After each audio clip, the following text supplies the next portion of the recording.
Everyone, good morning. Welcome back to Parsham. आज हम यहाँ पर देख रहे हैं 27 अप्रैल के करेंट अफेयर्स।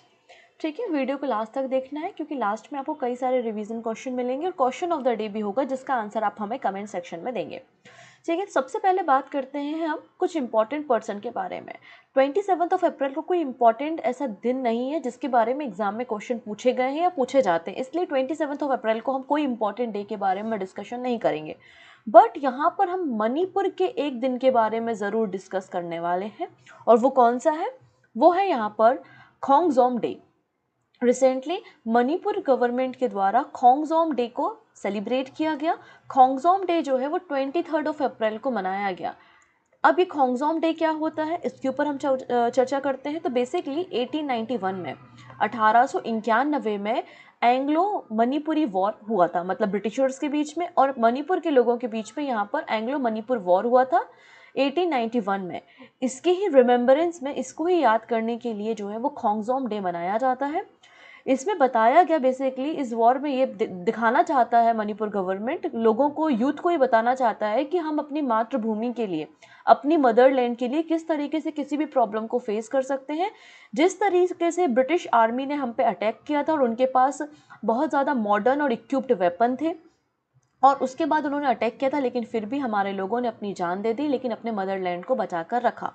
ठीक है, और एंशिएंट समय में हम मणिपुर को जो है वो कांगलेई पाक के नाम से जानते थे। ठीक है, तो मणिपुर का ये एंशिएंट नेम है, प्राचीन नाम है, आप इसे भी याद रख सकते हैं।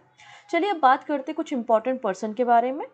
अगर आज की क्लास की पीडीएफ आपको लेनी है तो परचम का टेलीग्राम ज्वाइन कर लेना। टेलीग्राम से आपको करंट अफेयर्स की पीडीएफ मिल जाएगी। ओके, इसके अलावा मैंने आपको बताया था मैंने to the point series start की है हिस्ट्री की, जहाँ पर हम हिस्ट्री में केवल टू द पॉइंट ही डिस्कशन करते हैं। जो भी इंपॉर्टेंट क्वेश्चन एग्जाम में पूछे गए हैं उसी के फॉर्म में, वन लाइनर के फॉर्म में हम पूरा डिस्कशन करते हैं। सो पोर्चुगल्स पे वीडियो अपलोड हो चुका है, डच और डेनिश पे भी वीडियो अपलोड हो चुका है। आने वाले समय पे फ्रांसीसीज और ब्रिटिशर्स पे, उसके बाद एंग्लो मराठा वॉर, एंग्लो मसूर वॉर, इन सभी बैटल्स पे टू द पॉइंट हम डिस्कशन करेंगे और वीडियो अपलोड हो जाएंगे। इसके लिए सेपरेट प्लेलिस्ट बना दी है। अगर अभी तक आपने नहीं देखा है तो आप इन वीडियोस को वहाँ पर जाकर देख सकते हैं। और मैंने प्रूफ के लिए वहाँ पर आपको प्रीवियस ईयर में आए हुए एसएससी सीजीएल के क्वेश्चंस जो हैं उसका स्क्रीनशॉट भी वहाँ पर डाला हुआ है। सो स्टार्ट करते हैं कुछ इंपॉर्टेंट पर्सन के बारे में। सबसे पहले है रतन टाटा जी, who has been conferred with the Order of Australia, the highest civil honor of Australia in 2023। तो 2023 में ऑस्ट्रेलिया का सर्वोच्च नागरिक सम्मान, जिसे हम ऑर्डर ऑफ ऑस्ट्रेलिया कहते हैं, जैसे कि हमारे देश में सबसे बड़ा नागरिक सम्मान भारत रत्न होता है, वैसे ही ऑस्ट्रेलिया का सबसे बड़ा जो सर्वोच्च नागरिक सम्मान है वो है ऑर्डर ऑफ ऑस्ट्रेलिया से किसे सम्मानित किया गया। सो आंसर हो जाएगा रतन टाटा जी को सम्मानित किया गया। क्यों सम्मानित किया गया? क्योंकि इन्होंने इंडो ऑस्ट्रेलिया के रिलेशन को मजबूत करने के लिए, चाहे वो ट्रेड में हो, इन्वेस्टमेंट में हो या फिर परोपकार के क्षेत्र मतलब फिलैंथ्रोपिस्ट में हो, तो कई सारे अभूतपूर्व काम किए हैं, कई सारे कामों को किया, इसलिए रतन टाटा जी को ये अवार्ड यहाँ पर दिया गया है।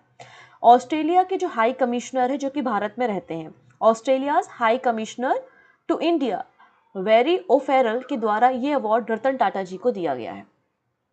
नेक्स्ट पर्सन यहाँ पे बहुत इंपॉर्टेंट पर्सन है, ये अपॉइंटमेंट आपको किसी न किसी सेट में देखने को मिलेगी। हम बात कर रहे हैं नेस्कॉम के चेयरमैन के बारे में। सो अनंत महेश्वरी जी को 23-24 के लिए, 2023 और 24 के लिए अनंत महेश्वरी जी को नेस्कॉम का चेयरमैन बनाया गया है। ठीक है, माइक्रोसॉफ्ट इंडिया के सीईओ हैं ये कौन है? अनंत महेश्वरी जी। अभी कौन है ये? माइक्रोसॉफ्ट इंडिया के सीईओ हैं और इन्हें चेयरमैन बनाया गया है नेस्कॉम का for the period of 2023 and 2024। तो न्यूज़ क्या है हमारे पास कि NASSCOM appoint Anant Maheshwari as a new chairman. The national association of software and service company, जिसको हमने नेस्कॉम कहा है, नेस्कॉम जो है वो 1 मार्च को 1988 में इसका फॉर्मेशन किया गया था। तो NASSCOM, national association of software and service company, NASSCOM के द्वारा अनंत महेश्वरी को चेयरमैन बनाया गया है 2023-24 के लिए। अनंत महेश्वरी जी प्रेजेंट में प्रेसिडेंट एंड सीईओ है माइक्रोसॉफ्ट इंडिया के। इसके पहले ये अनंत महेश्वरी जी वाइस प्रेसिडेंट ऑफ नेस्कॉम के रूप में काम कर चुके हैं। तो अब इन्हें चेयरमैन बना दिया गया। तो अब यहाँ पे जो वाइस चेयरमैन है, वाइस चेयरमैन नेस्कॉम का किसे बनाया गया है? राजेश नाम्बियार को बनाया गया है, जो कि चेयरमैन और एमडी है कॉग्निजेंट इंडिया के।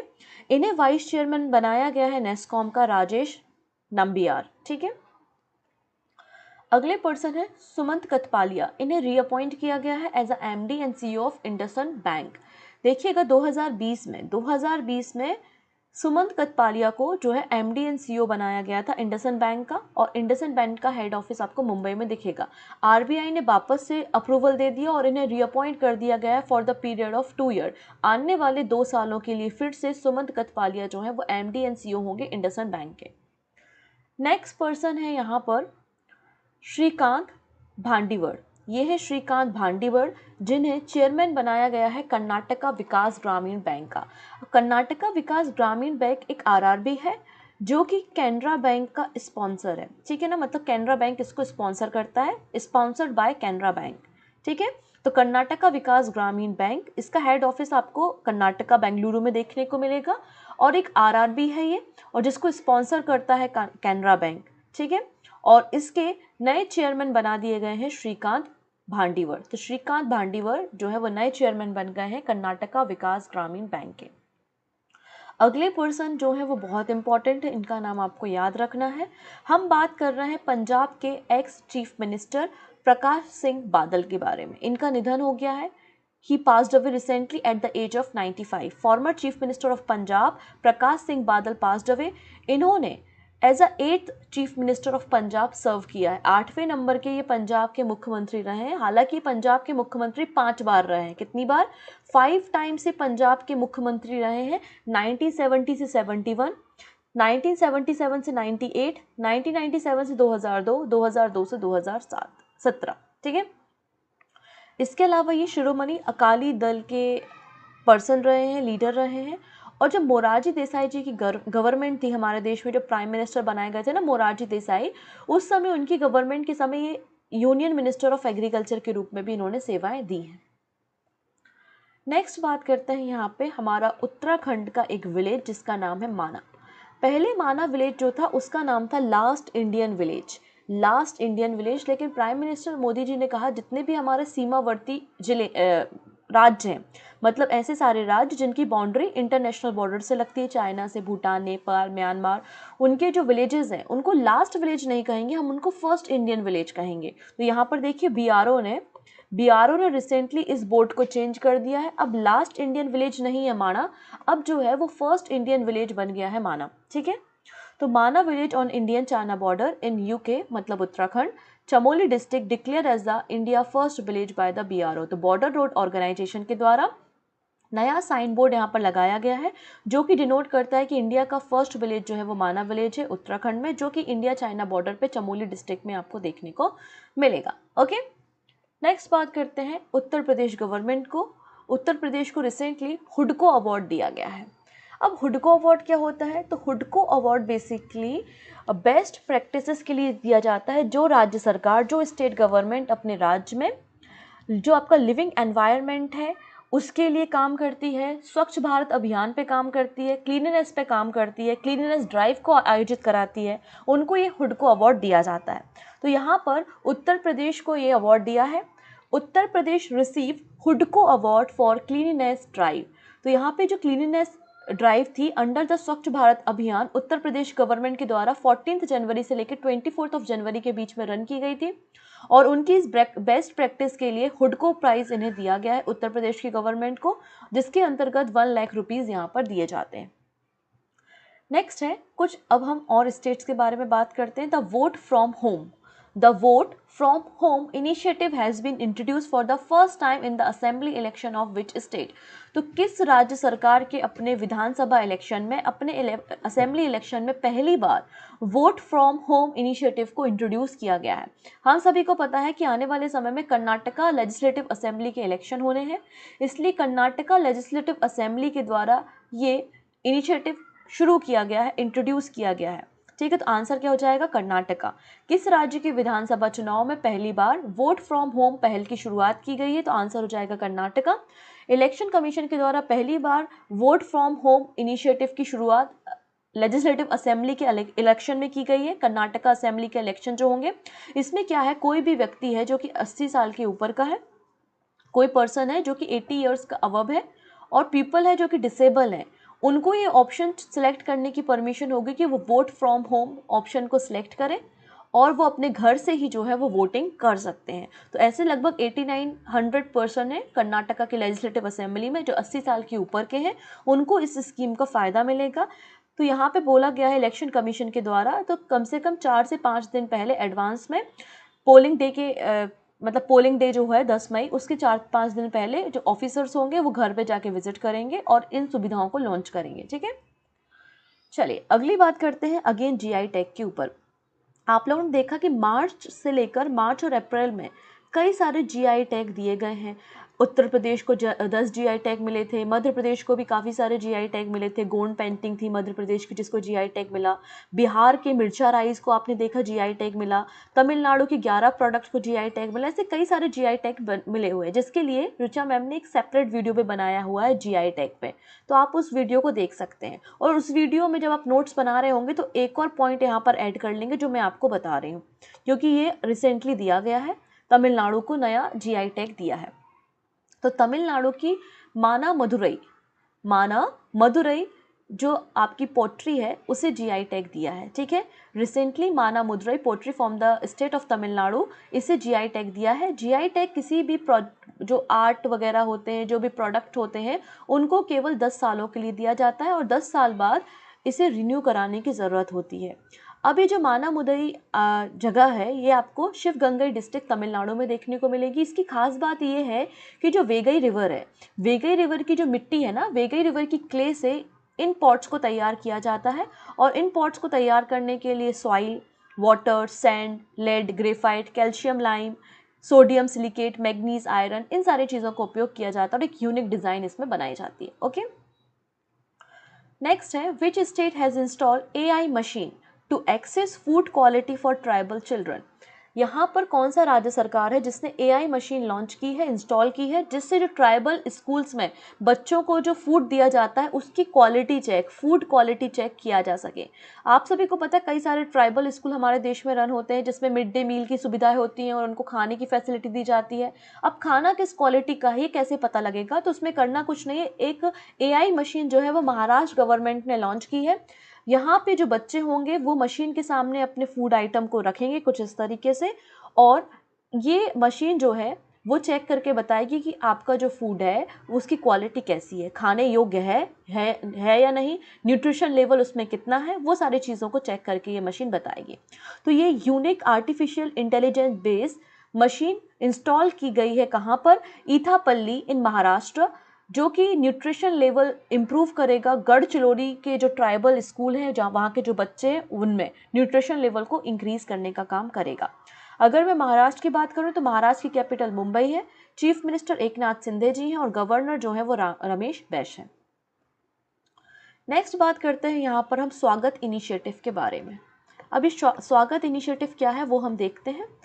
तो स्वागत इनिशिएटिव को 2003 में लॉन्च किया गया था बाय द गुजरात गवर्नमेंट।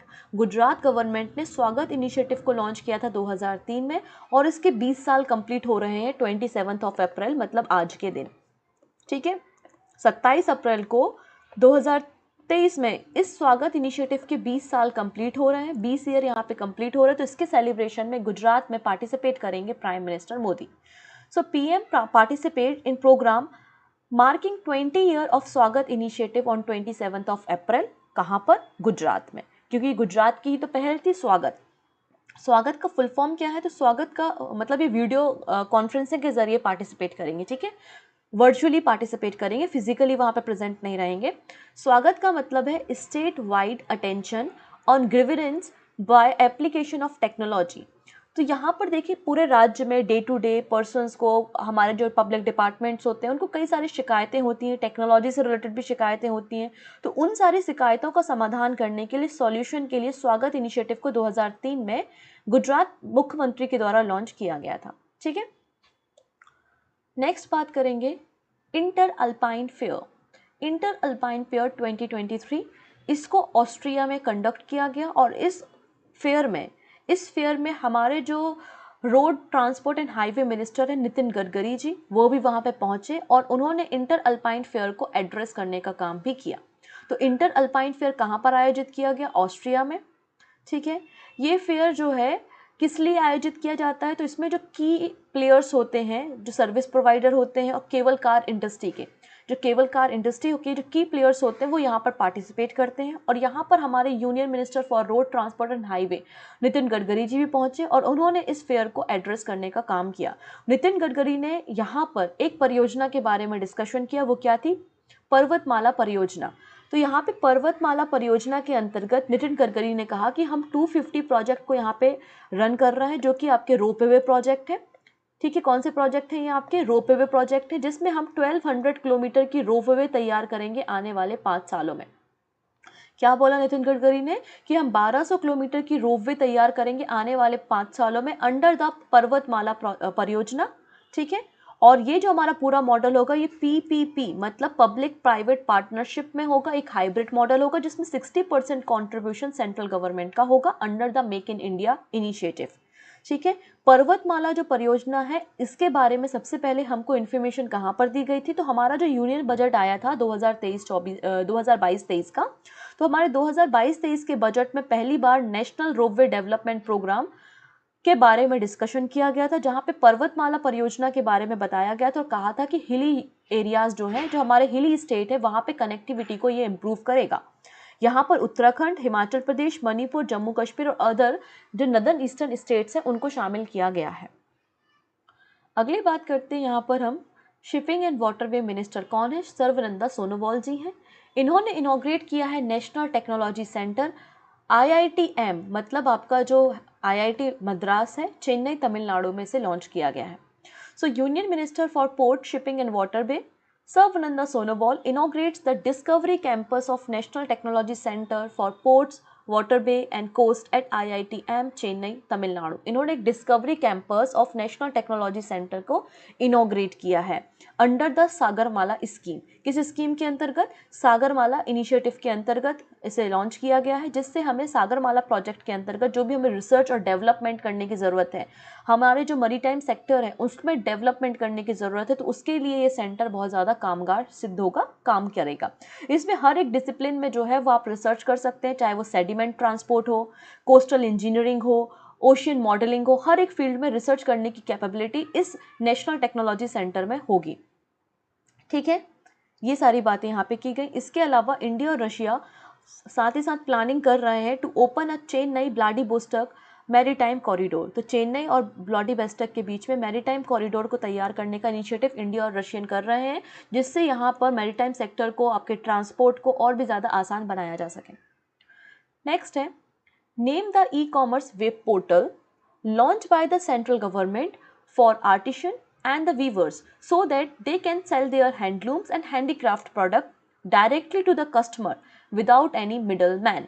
तो यहाँ पर सेंट्रल गवर्नमेंट के द्वारा एक ई-कॉमर्स वेब पोर्टल को लॉन्च किया गया है, जिससे कोई भी आर्टिस्ट है, हथकरघा चलाते हैं या जो हैंडलूम से जुड़े हुए लोग हैं, वो अपने प्रोडक्ट्स को डायरेक्टली इस वेबसाइट के जरिए कस्टमर तक पहुंचा सकते हैं, जिसमें कोई भी मिडिल मैन का इन्वॉल्वमेंट नहीं रहेगा। और जब कोई दलाली नहीं रहेगी, कोई मिडिल मैन नहीं रहेगा, तो उन प्रोडक्ट का एक्चुअल दाम, एक्चुअल फेयर जो है इन आर्टिस्ट को पहुंचेगा।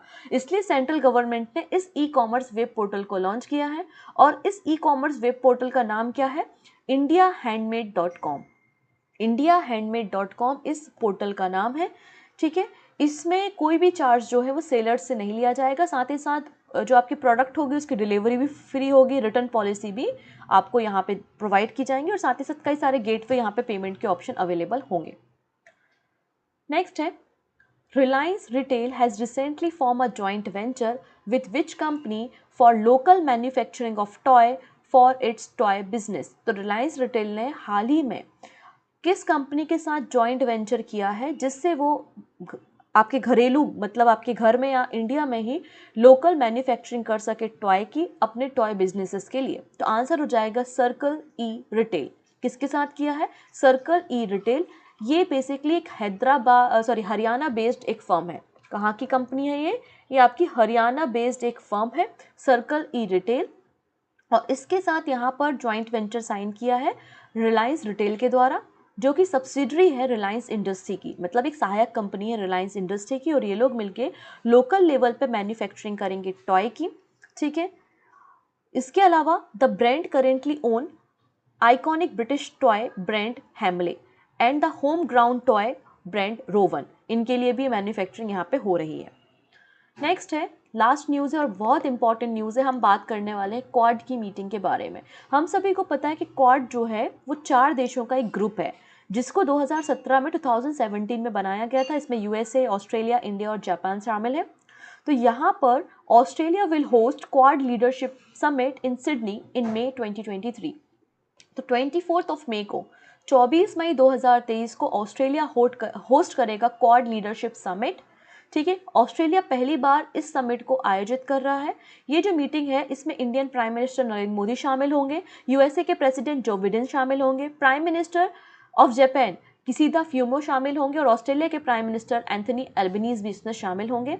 ये ऑस्ट्रेलिया जो समिट है ये 4th नंबर की क्वाड लीडर समिट है। कौन से नंबर की? 4थे नंबर की क्वाड लीडर समिट है जिसको आयोजित कर रहा है ऑस्ट्रेलिया, और ऑस्ट्रेलिया के सिडनी में इसका आयोजन होगा 24 मई को 2023 में। पहली बार ऑस्ट्रेलिया क्वाड लीडरशिप समिट को होस्ट करेगा। ओके, अंत में बात करते हैं कुछ शॉर्ट न्यूज़ के बारे में। पहली न्यूज़ है, HDFC बैंक और एक्सिस बैंक ने एक्वायर कर लिया है 9.94% स्टेक ईच, मतलब HDFC बैंक ने भी 9.94% और एक्सिस बैंक ने भी 9.94% स्टेक एक्वायर कर लिए हैं Go Digit life insurance business के, Go Digit life insurance business के। नेक्स्ट बात करते हैं global gold award 2023 by green organization. तो ग्रीन ऑर्गेनाइजेशन के द्वारा अवार्ड दिया जाता है ग्लोबल गोल्ड अवार्ड। तो global gold award power grid को दिया गया है जो कि एक महारत्न कंपनी है, मिनिस्ट्री ऑफ पावर के अंदर काम करती है। नेक्स्ट है, reserve bank of India RBI ने Kerala based Adoor corporative urban bank का लाइसेंस यहाँ पे कैंसिल कर दिया है। नेक्स्ट बात करते हैं SCO के डिफेंस मिनिस्टर की जो मीटिंग होगी वो 28 अप्रैल को होगी। 28 अप्रैल को SCO के जो डिफेंस मिनिस्टर्स हैं उनकी मीटिंग भारत में होगी, नई दिल्ली में होगी। आप सभी को पता है कि SCO की प्रेसिडेंसी भी भारत के पास है। लास्ट में है, 12 दिन का एक फेस्टिवल शुरू हुआ है वाराणसी में जिसका नाम है Pushkaralu festival of Telugu speaking peoples. जो तेलुगु भाषी लोग हैं उनके लिए 12 दिन का फेस्टिवल आयोजित किया जा रहा है जिसकी शुरुआत 22 अप्रैल से हो गई है वाराणसी में, और इस फेस्टिवल का नाम क्या है? पुष्करालू फेस्टिवल। ठीक है, तो इस फेस्टिवल का नाम आपको याद रखना है। तो ये हमारी शॉर्ट न्यूज़ थी। आइए बात करते हैं हेडलाइंस के बारे में। जो भी हमने न्यूज़ डिस्कस की हैं वो आपको शॉर्ट फॉर्म में यहाँ पे मिल जाएंगी, हेडलाइंस के फॉर्म में। आप इनका स्क्रीनशॉट भी ले सकते हैं, नहीं तो PDF में तो हेडलाइंस आपकी रहेंगी जिससे आपको रिवीजन करने में और नोट्स बनाने में मदद मिलेगी। अब बात करते हैं हम यहाँ पे कुछ रिवीजन क्वेश्चन है। पहली बार यहाँ पे हमारी वाटर बॉडी की सेंसस पब्लिश की गई है और ये किसने कंडक्ट कराई थी? यूनियन मिनिस्ट्री ऑफ जल शक्ति के द्वारा कंडक्ट कराई गई थी। क्वेश्चन केवल इतना सा है कि नंबर ऑफ वाटर बॉडीज ने किस स्टेट ने टॉप किया है, कौन से राज्य ने टॉप किया है? तो आंसर हो जाएगा वेस्ट बंगाल ने। ऑप्शन यहाँ पे C करेक्ट हो जाएगा। PM मोदी के द्वारा रिसेंटली केरला की पहली वंदे भारत एक्सप्रेस ट्रेन को फ्लैग ऑफ किया गया, हरी झंडी दिखाई गई। अभी वर्तमान में प्रेजेंट में भारत में कितनी वंदे भारत ट्रेन रन हो रही हैं, अपनी सर्विसेज दे रही हैं? तो आंसर हो जाएगा 15। ठीक है, option B। Name the rescue operation launch by the Indian government to bring back its standard citizen from the conflict ridden Sudan. तो सूडान में जो कॉन्फ्लिक्ट देखा जा रहा है उसके लिए गवर्नमेंट ऑफ इंडिया ने एक ऑपरेशन लॉन्च किया है जिसमें वो भारतीयों को रेस्क्यू करने का काम कर रही है। उस ऑपरेशन का नाम क्या है? तो operation Kaveri is the right answer, option B। Answer क्या हो जाएगा? Option number B, operation Kaveri. अब यहाँ पर देखिए एक छोटी सी लिस्ट है, आप इसका स्क्रीनशॉट ले लीजिए। जैसे कि जो अभी टर्की और सीरिया में अर्थक्वेक आया था, बहुत ही मेजर अर्थक्वेक था, काफ़ी सारे लोग, लगभग 50-60 हज़ार लोग यहाँ पे मारे गए थे। तो इसके लिए ऑपरेशन दोस्त रन किया था। तो टर्की सीरिया अर्थक्वेक के लिए ऑपरेशन दोस्त था। ऑपरेशन गंगा यूक्रेन में फंसे हुए भारतीयों को बाहर निकालने के लिए किया था। वंदे भारत कोविड-19 पैंडेमिक के समय किया था और ऑपरेशन समुद्र सेतु भी कोविड-19 पैंडेमिक के समय किया था। तो ये कुछ रिसेंट में गवर्नमेंट ऑफ इंडिया के द्वारा चलाए गए ऑपरेशंस के नाम है। Okay, India has recently form a first of its type trilateral grouping with which of the following country. तो पहली बार इंडिया ने एक 3 कंट्रीज का ग्रुप तैयार किया जिसमें इंडिया है, ईरान है और अर्मेनिया है। ऑप्शन B बिल्कुल करेक्ट हो जाएगा। What was the total military spending या expenditure across the globe in 2022 as per the SIPRI report. तो सिप्री की रिपोर्ट के अनुसार पूरे वर्ल्ड में 2022 में कितना टोटल मिलिट्री स्पेंडिंग हुआ है? तो आंसर हो जाएगा $2240 billion. Option B is the right answer. अगला क्वेश्चन है कि सबसे बड़ा मिलिट्री स्पेंडर कौन है? आंसर है यहाँ पे यूएसए। यूएसए ने सबसे अधिक मात्रा में यहाँ पर मिलिट्री में स्पेंड किया है और भारत जो है वो 4th नंबर पे है। Prime minister Narendra Modi has laid the foundation stone for India first digital science park coming up at the techno city campus in which city. तो पहला यहाँ पर डिजिटल साइंस पार्क कहाँ पे तैयार किया जा रहा है? तिरुवनंतपुरम में तैयार हो रहा है, ऑप्शन डी। अगली बात करते हैं लॉक शील्ड एक्सरसाइज, जिसको होस्ट किया गया था नेटो के द्वारा और ये वर्ल्ड की सबसे बड़ी साइबर डिफेंस एक्सरसाइज है। ठीक है, साइबर डिफेंस एक्सरसाइज है लॉक शील्ड, जिसको नेटो कंडक्ट कराता है। कहाँ पर कंडक्ट कराई गई? आंसर हो जाएगा एस्टोनिया में, option D is the right answer. Next है Which ministry has received the Prime Minister Award for Excellence in the Public Administration 2022? तो पब्लिक एडमिनिस्ट्रेशन में सही तरीके से काम करने के लिए किस मंत्रालय को prime minister award for excellence दिया गया है? तो ये अवार्ड दिया है मिनिस्ट्री ऑफ हेल्थ को कोविड के समय में अच्छा काम करने के लिए। ऑप्शन ए बिल्कुल करेक्ट हो जाएगा, option A. This is the question of the day. Department for promotion of industry and internal trade DPIIT के नए सचिव या सेक्रेटरी कौन बनाए गए हैं? 4 ऑप्शन आपको दिख रहे हैं, जो भी सही आंसर होगा वो आप हमें कमेंट में बताएंगे। ओके, बाकी सारे करेंट अफेयर्स को हम कल डिस्कस करते हैं। So take care and bye bye.